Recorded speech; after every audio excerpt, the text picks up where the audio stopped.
எல்லாம் நடந்து வந்துட்டு இருக்கீங்க? கார்ல தாங்கய்யா வந்தோம். நம்ம பிள்ளையார் கோயில் கிட்ட இறங்கி குமரன் தம்பி பேர்ல ஒரு அர்ச்சனை பண்ணி அப்படியே நடந்து வரோம். சரிம்மா. ஆமா, மத்தவங்களும் எங்க வரலையா? கங்கா குமரன் தம்பியோட வரேன்னு சொல்லிட்டா. குமரன் தம்பி நடிச்சத பார்த்து முடிச்சிட்டு நாங்க அப்படியே கிளம்பிட்டோம்.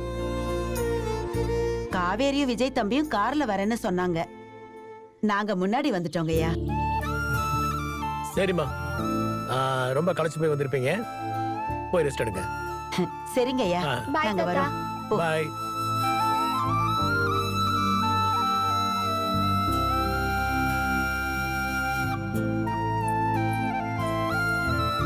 குடிக்க தண்ணி எடுத்துட்டு வா நர்மதா.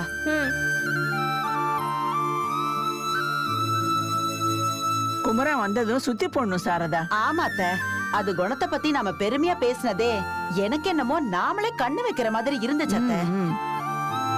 குமரனுக்கு மட்டும் இல்ல, கங்காவுக்கும் சுத்தி போடணும். ஆமாத்த. அந்த மைக்க வச்சுக்கிட்டு பேசிக்கிட்டு இருந்தாலே அந்த பொண்ணு சொன்னால 2 பேரையும் பார்த்து கண்ணு வச்சுட்டேன்னு. அது சும்மா விளையாட்டுக்கு அந்த பொண்ணு சொல்லிச்சத்த. விளையாட்டோ நெசமோ, நீ 2 பேருக்குமே சுத்தி போடு. அத்த, தண்ணி குடிக்கிறீங்களா? இல்ல, நீ குடிச்சிட்டு குடு. இல்ல இல்ல, நீங்களே குடிங்க.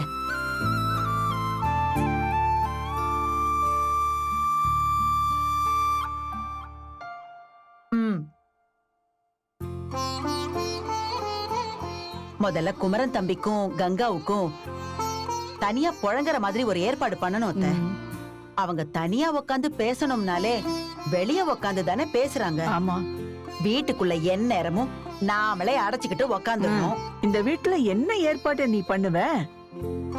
தனியா ரூம் இருக்கிற மாதிரி வேற ஏதாவது வீடு பாத்துக்கிட்டு போனாதான் உண்டு.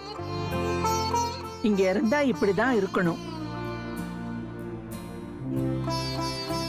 என்ன சாரதா அமைதியா இருக்க? நான் இங்க இருக்கிற நடப்பதானே சொல்றேன். நீங்க சொல்றது சரிதான் அத்த. நாம நம்ம கஷ்டத்தையே யோசிச்சுக்கிட்டு வாடகை கம்மின்னு நாம இங்கேயே இருக்கோம். வாழ வேண்டிய வயசுல அதுகளும் நம்மளோடைய எதுக்கு கடந்து கஷ்டப்படணும்? ஒண்ணு அதுங்களை தனியா குடி வைக்கணும், இல்லையா நாம எல்லாரும் ஒன்னா சேர்ந்து வேற வீடு பாத்துக்கிட்டு போக வேண்டியதுதான். தனியா போறதுக்கெல்லாம் குமரனும் ஒத்துக்க மாட்டான், கங்காவும் ஒத்துக்க மாட்டா.